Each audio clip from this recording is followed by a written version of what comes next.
एखन अपने सब सुन रहल छी प्रदीप प्रेमी के मंचला रिकॉर्डिंग स्टूडियो कहला पे काहे भोजी करता रुमाना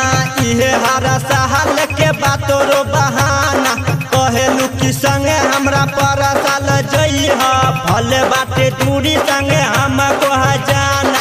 एहे साल रुक जा आगे साल जइह बाबा मटे सोनाथ पे जलवा चढ़इह कहला पे काहे भोजी करता रुमाना इहे हर साल के बातों बहाना कहेलू कि संगे हमरा पर साल जइह भले बाटे दूरी संगे हमको जाना एहे साल रुक जा आगे साल जइह बाबा मटे सोनाथ पे जलवा चढ़इह डीजे अमित तिवारी अपहर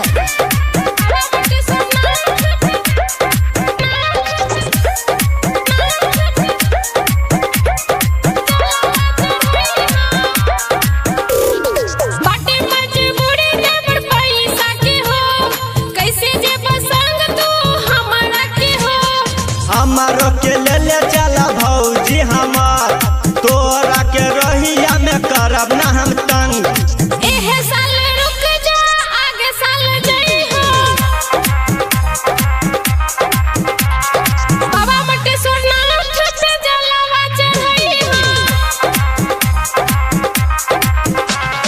कहला पे काहे भौजी करता रुमाना इहे हर साल के बातों बहाना कहेलू कि संगे हमरा पर साल जइह भले बाटे दूरी संगे हमको जाना एहे साल रुक जा आगे साल जइह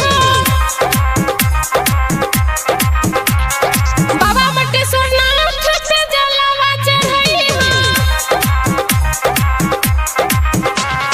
डीजे अमित तिवारी अपहर बाबा मटे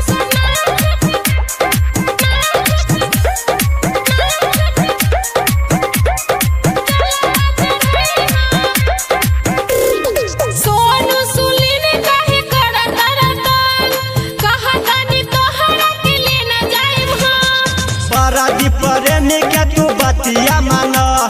देवरा तोहर भौजी घर से जाना एहे साल रुक जा आगे साल जइह बाबा मटे सोनाथ पे जलवा चढ़इह